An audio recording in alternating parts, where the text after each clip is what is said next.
सज्जनों, जय श्री कृष्ण। सज्जनों, शैतानियत किसको कहते हैं, शैतान लोग कैसे होते हैं और शैतान लोग करते क्या हैं और शैतानियत से नुकसान क्या होता है और शैतानियत का विरोध नहीं करने से क्या परिणाम आता है, मैं आज इस पर चर्चा करने जा रहा हूँ। आप लोग खुद इस पर विचार करना। मैं इंसान हूँ, इंसानियत की बात करता हूँ। मेरा मूल उद्देश्य है किसी को दुख पहुँचाना नहीं, किसी को मनुष्य बनाना मेरा एक उद्देश्य है और इसी के लिए मैं बोलता हूँ। तो कहीं कुछ आप लोगों की जाति मजहब, भाई शैतानियत या बुराई जंगलों में तो है नहीं, पेड़ पौधों में तो है नहीं, किसके अंदर है? हमारे मानव समाज में है। क्योंकि पुराना इतिहास भी उठा के देखेंगे तो मानव समाज ही, ऐसे कुछ जीव जंतु भी हैं जो करते हैं अत्याचार, शैतानियत करते हैं। तो शैतानियत का विनाश, अधर्म का विनाश प्रकृति और परमात्मा अपने हिसाब से करते हैं, करवाते हैं। क्योंकि हम सब प्रकृति और परमात्मा के उसमें बंधे हुए हैं। मैं चाह रहा था वीडियो छोटा करने के लिए, लेकिन ऐसा विचार है कि नहीं, इसको अच्छे से बनाया जाए तो भले ही थोड़ा लंबा हो जाए, क्योंकि बहुत ही सामाजिक वीडियो है। तो मैं एक छोटा सा उदाहरण आप लोगों को दे रहा हूँ कि एक जंगल में तालाब के किनारे गया बकरी का बच्चा पानी पीने। हो सके उस समय सनातन धर्म की जो भी है कोई नियम कानून होगा कि बिना किसी गलती के आप किसी का वध नहीं कर सकते हैं। तो शेर ने सोचा कि यार ये बकरी का बच्चा आया है, इसको क्यों ना खाया जाए। तो उसने कहा, इधर सुनो, तुमने मेरे को कल गाली दिया था। तो बकरी का बच्चा बोला, हजूर मैं तो कल इस तालाब पे पानी पीने आया नहीं था, मैं तो दूसरे तालाब पे गया था। बोले कल तुम्हारी मौसी आई थी, तो तुम्हारी मौसी ने गाली दिया, और ऐसे उसके ऊपर इल्जाम लगा करके उसको मार के खा गया। ठीक उसी प्रकार से मानव समाज में भी लोग होते हैं। कौरव पांडव का युद्ध क्यों हुआ? अरे ये भाई के हैं, इनको हम राजा बनने नहीं देंगे, और उनके प्रति दुर्योधन षड्यंत्र करता रहा, और उसके पिताजी, माँ और भीष्म पितामह, द्रोणाचार्य, जितने कृपाचार्य, जितने भी अच्छे लोग थे, ऐसा नहीं बुरे लोग नहीं थे, धर्म प्रवृत्ति के लोग थे, वो लोग चुपचाप, क्योंकि पापी का अन्न खाए हुए थे, देखते रहे। और अंततः अत्याचार दुर्योधन का इतना बढ़ गया, हर जगह उनको मारने की साजिश। तो ईश्वर कृष्ण रूप में आते हैं, बचाते हैं, और भी जितने भी दुष्ट प्रवृत्ति के लोग थे, कृष्ण जी ने उनको इकट्ठा, कंस आदि सबको मार करके धरती को अधर्म विहीन किया और धर्म की स्थापना किए। ऐसे ही हिरण्याकश्यपु का है, नहीं तुम्हें तो दानव बनना पड़ेगा, राक्षस धर्म अपनाना अपने सगे बेटे से। अब वो तो धार्मिक प्रवृत्ति की उसकी माँ थी, उसको धर्म सिखाया हुआ था, तो धर्म पर चलने वो बोले मैं तुमको भगवान नहीं मान सकते। अंततः आप लोगों ने देखा क्या हुआ, विनाश हुआ उसका। रावण का भी इसी तरीके से कहानी है, पूरे लोगों को राक्षस बना दिया था। उसके राक्षस घूम घूम करके ऋषि मुनियों को मारते थे, उनकी गायों तक को खा जाते थे, और ईश्वर को आना पड़ा और उसका विनाश हुआ। अब उसी समय से चलिए मैं आता हूँ, उस समय भी शैतानी और भेदभाव, जातिवादी सोच वाले भी लोग थे। थोड़ा समय वहीं से चलो लेके आ रहा हूँ इस कहानी को। सबरी आदिवासी महिला थी, उन्होंने शादी के समय देखे कि हमारे शादी में इतने जीव हत्या होगी, धार्मिक प्रवृत्ति का मन बुद्धि था। दादी ने बताया ये मारे जाएंगे, उन्होंने बोले मेरे लिए मारे जाएंगे, घर छोड़ के निकल। ऋषि मुनियों ने उनकी सेवा स्वीकार नहीं किया, छुप छुप के करती थी और उनको मारा सताया। कारण क्यों? कि तुम एक अछूत महिला हो। ऐसे लोगों से कहीं चर्चा नहीं है वाल्मीकि रामायण या तुलसी रामायण में कि मिलने गए श्री राम जी शबरी जी से जरूर मिलने गए हैं, उनकी चर्चा है। वाल्मीकि जी भी धर्म पहले इस तरीके से थे, उनको भी धर्म सिखाया गया ये पाप करते हो, तो वाल्मीकि जी भी उनके समकालीन थे, उन्होंने रामायण लिखा।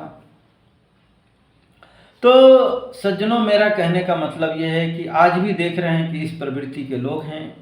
लोग ने जैसे रावण आदि कंस आदि अपने साम्राज्य बना लिए थे, आज लोगों ने अपनी अपनी जाति पंथ आदि बना लिए हैं। प्लीज़, मैंने पहले ही बोल दिया, आप लोग बुरा नहीं मानेंगे, हमको बोलना पड़ेगा, बोलना मेरी मजबूरी है और ज़रूरी है, क्योंकि बुराई यही है तो बोलेंगे कहाँ जा कर के और किस पे बोलेंगे? भाई किसी पक्षी के ऊपर तो बोल नहीं सकते। आज चलिए हिंदू समाज से ही, मैं ब्राह्मण, मैं सबसे ऊंच, मैं ब्रह्मा का स्वरूप, तुम नीची, मैं क्षत्रिय, मैं बलवान, मैं ऐसा करूँगा, मेरा राज करने का है, ये है, वैसा करूँगा।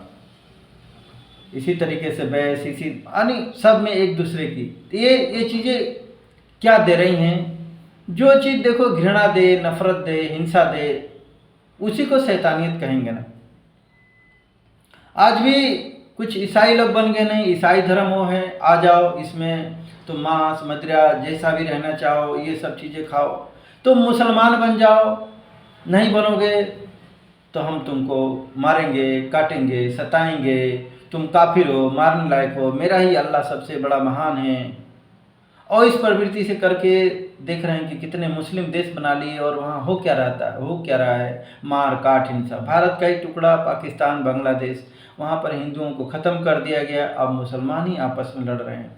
कारण ये कि देखो शैतानी जो वृत्ति के लोग होते हैं वो चैन से नहीं रहते हैं, उनकी आदत पड़ी रहती है। जैसे भगवान का भक्त होता है तो उसको पूजा पाठ करने की आदत है, उसको पूजा पाठ नहीं करेगा उसको चैन नहीं मिलेगा, शांति प्रेम की बात नहीं करेगा उसको चैन नहीं मिलेगा, मार काट हिंसा वो देख नहीं सकेगा।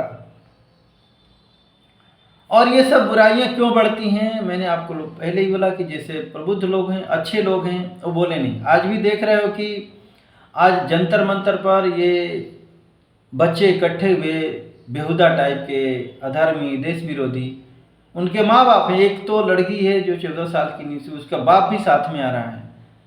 रावण का सपोर्ट उसकी माँ करती थी, तभी वो राक्षस बना, उससे बदला लेना है, ये चीज़ें करना है। इसी तरीके से इसमें टोटल देखो और भी तो बच्चे हैं, झारखंड में भी बच्चे हैं, वो गाली दे रहे हैं, वो क्यों नहीं देश विरोधी बातें कर रहे हैं? तो ये पड़ता है संस्कार का अंतर। हमने इन बच्चों को संस्कार दिया नहीं, हमने खुद बिगाड़ा है, उसका परिणाम आज सामने दिख रहा है। तो ये शैतानी विचारधारा राजनीति में भी है। देख रहे हो कि नहीं मैं ही राजा बनूंगा, भले ही तुम्हें योग्यता नहीं है। इनका शासन आता है कांग्रेस, लालू मुलायम परिवार का, उधर उद्धव का, ममता का, केजरीवाल का, क्या करवाते हैं? मार काट हिंसा, धनौता, गुंडे मवालियों को पालना। अभी अखिलेश बोल ही रहे हैं कि हमारा शासन आएगा, मैं आतंकियों को, गुंडे मवालियों को रिहा करूंगा जेल से। अब ये सनातनी सरकार आई है, न्याय कानून। पहले इसी कांग्रेस के ज़माने में बम फूटते थे, किसान आत्महत्या करते थे, महंगाई, भ्रष्टाचार, मनमोहन सिंह बोले कंट्रोल हो ही नहीं सकता है, नकली नोट छपती थी। देख रहे हैं कि इंदिरा जी के मरी तो बेगुनाह सिखों को मारा गया, गांधी मरे तो बेगुनाह ब्राह्मणों को मारा गया। क्या यह सनातनी या अच्छा नियम कानून, अच्छा शासन इसको कह सकते हैं क्या? मैं तो नहीं कह सकता। दोषी को सजा मिले भाई। ये धर्मेंद्र प्रधान का उससे इस्तीफा होने से क्या हुआ भाई? जिसने पेपर लीक कराया है, जहां से हो रहा है, उन पे ऊपर कार्रवाई होनी चाहिए।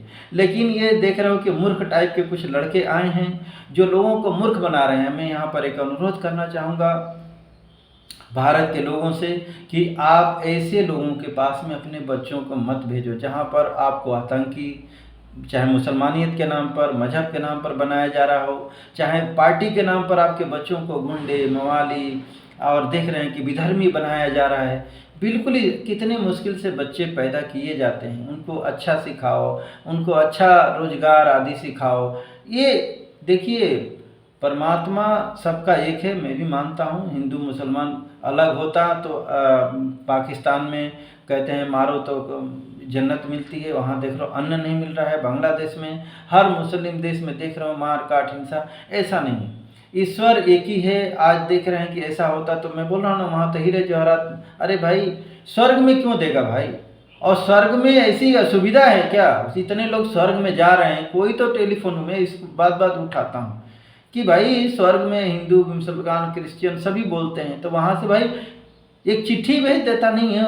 यहाँ का इंसान देख रहे हो कि 50-60 सालों में बम बारूद मिसाइलें बना लिया, टेलीफोन आदि बना लिया, मोबाइल बना लिया, वीडियो कॉलिंग हो रही है, और वहाँ के लोग इतने अनपढ़ गंवा रहे स्वर्ग लोग की कुछ नहीं बना पाए। तो भाई चलो चिट्ठी ऊपर से फेंक देते हैं, यहाँ मैं आराम से स्वर्ग में, लेकिन ऐसा कुछ है नहीं। कर्म करेंगे वहाँ और फल भोगेंगे जाके स्वर्ग में, आकाश में। कर्म किए हैं, हमारा सजा अमेरिका में। जितने लोग काम कर रहे हैं तो सजा यहीं भारत के मिलेगा ना, वहीं क्या अमेरिका में करेगा तो अमेरिका में सजा मिलेगी। धरती पर हम जो भी पाप पुण्य कर्म करते हैं, हमको धरती पर सजा मिलती है, और सब हम इसमें बंधे हुए। आप इससे प्रकृति और परमात्मा की सजा से बच नहीं सकते। आज भी देख रहे हो कि जिनको सजा मिलनी है, प्रकृति परमात्मा की बता रहा हूँ, आपके अंदर रोग पैदा कर देगा। सिकंदर को ऐसा रोग पैदा होगा, देखो तड़प तड़प करके मरा, कोई नहीं बचा पाया। तो आपको ऐसी ऐसी जगह भेज देगा, ऐसे ऐसे परिवार में भेज देगा। ओ देखो ना, वो औरंगजेब के पिता, औरंगजेब अपने पिता को ही जेल में बंद करके सजा दिया ना। तो ऐसी जगह भेज देगा कि आप वहाँ से भाग नहीं सकते, बच नहीं सकते। आज देखते हैं कि जिसको मरना रहता है, वो एक बार धक्का दिया, वो सिया नाम की लड़की, फिर भी उसके पीछे पीछे लगा रहा, नहीं समझ पाया, अंततः उसकी मौत हुई। तो ऐसी जगह आपको आपकी मन बुद्धि ऐसे लोग भेज देगा कि आप उसको, आपका कर्म भुगतना ही पड़ेगा। फिर पितामह को देखो ना, 100 जन्मों का पहले का बदला अर्जुन ने उसको फेंक दिया था झाड़ियों में। तो ये इसी तरीके से देखो, आप किसी भी जीव को मारते हैं, काटते हैं, सताते हैं, चाहे पेड़ हो, पौधा हो, चींटी हो, पशु हो, पक्षी हो, चाहे किसी भी मजहब के लोग हैं, कोई देखिए प्रकृति और परमात्मा एक है सबके लिए। ऐसा होता तो मुसलमानों के लिए हवा पानी सूरज अलग बना दिया होता, ईसाइयों के लिए अलग बना दिया होता, हिंदुओं के लिए अलग बना दिया होता, ब्राह्मणों के लिए, क्षत्रियों के लिए, क्योंकि भगवान अलग है ही नहीं। ईश्वर एक है। देख लो हवा पानी, भगवान का मतलब ही क्या होता है? भ से भूमि, धरती पर हिंदू मुसलमान जीव जंतु पेड़ पौधे सभी हैं। गगन, भाई परमात्मा के सहारे हम जीवित हैं। आकाश देख रहे हैं सबके लिए, सूरज चांद सबके लिए, हवा पानी सबके लिए, ग से गगन, न से नीर, व से वायु, अ से अग्नि। ये भाई ये भेदभाव थोड़ी नहीं करते, जो ले आता उसी के हो जाते हैं। तो परमात्मा कोई भेदभाव नहीं करते हैं। परमात्मा कहते हैं कर्म प्रधान ईश्वर चिराखा, जो जस करे सो तस फल चाखा। समझ रहे हैं? तो आप जैसा कर्म करेंगे निर्धारित है, आपको फल मिलेगा।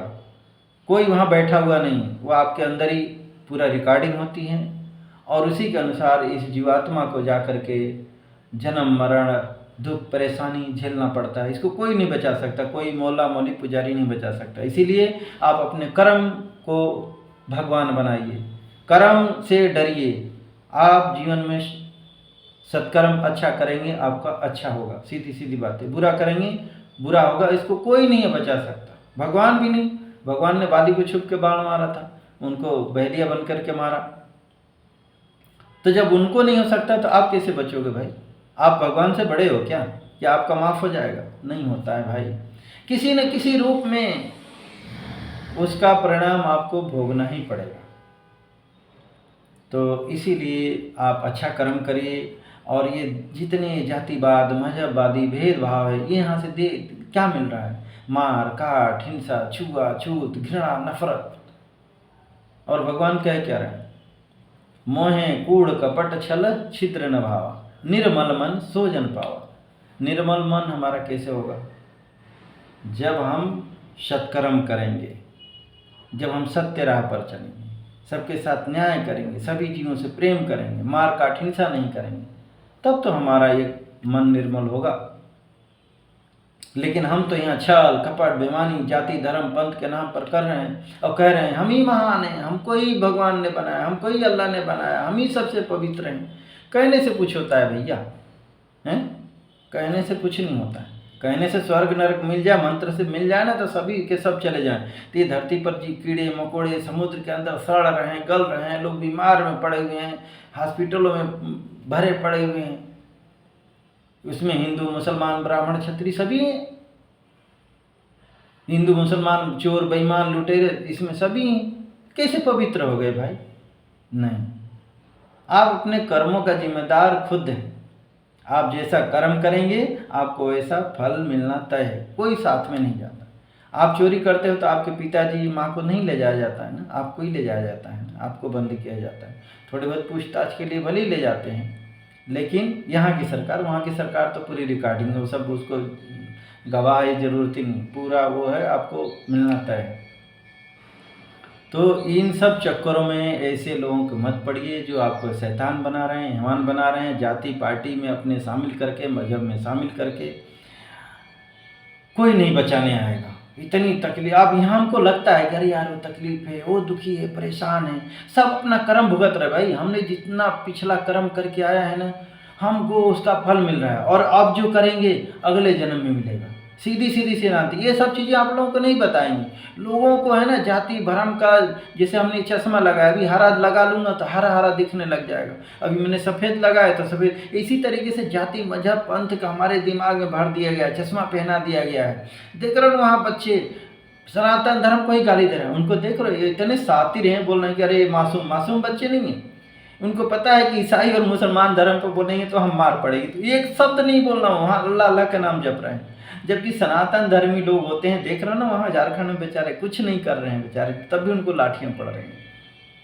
सनातनी व्यक्ति इतना सही और सीधा साधा होता है, देख लो हर कोई उनके भगवान को भी गाली दे देता है, उनको बारे में कुछ भी बोल देता है, क्योंकि ये सत्य पर विश्वास करते हैं सनातनी लोग। सनातनी व्यक्ति होता है, देखो सनातन जो साधु संत होते हैं ना, देखते हैं वो कोई इंसाफ कोई कर, चल भैया तेरा कर्म तू भुगतना। लेकिन जो शैतानी टाइप के जो जाति धर्म पंथ वाले हैं, तुरंत एक्शन में मार और इकट्ठा हो जाते हैं, लाखों की भीड़, मार काट हिंसा तबाही मचा देते हैं। ये होता है सनातनी लोगों में और शैतानी लोगों में फर्क। तो इसीलिए आप सनातनी बनिए। सनातन धर्म देखो किसी हिंदू मुसलमान सिख का नहीं है, कारण ये कि इसमें ऐसा कुछ है ही नहीं। सनातन धर्म है क्या, मैं बार बार इसीलिए दोहराता रहता हूँ। सनातन धर्म है सत्य बोलना, सत्य राह पर चलना, सबके साथ न्याय करना, सभी से प्रेम करना, सभी जीवों पर दया करना, सभी के साथ न्याय करना। आप बताइए इसमें कोई मजहब आया, कोई पूजा पाठ आया? ये तो कर्म का है। देखो ये पूजा पाठ तो धतकर्म है, ये सत्कर्म नहीं है। ये पूजा पाठ अल्लाह अल्लाह राम गाट करने से इसका कोई फल भी नहीं मिलता है। मिलता तो बता दीजिए। अरे यदि बैठ के करिए आपको कुछ मिलेगा? नहीं मिलेगा। आपको खाना है, ये चीज़ें करना है, कर्म करना पड़ता है, कर्म का फल मिलता है। इसीलिए कर्म को पूजा बनाइए। तो आप जीवन में सत्कर्म करिए, सत्य राह पर चलिए, सत्य बोलिए। ये है सनातन धर्म।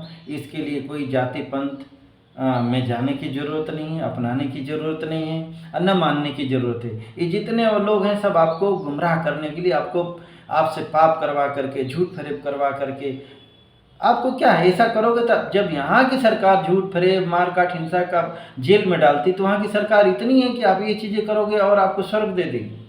थोड़ा बहुत अपना दिमाग यूज किया करो। कभी नहीं, आपको ये नरक रूपी जेल में जाना ही पड़ेगा। और यदि सही करेंगे तो सुख रूपी आपको कोई भी जीवन मिल जाएगा, और उससे बढ़िया पुण्य कर अपने आप को बिल्कुल ही शुद्ध कर लेंगे।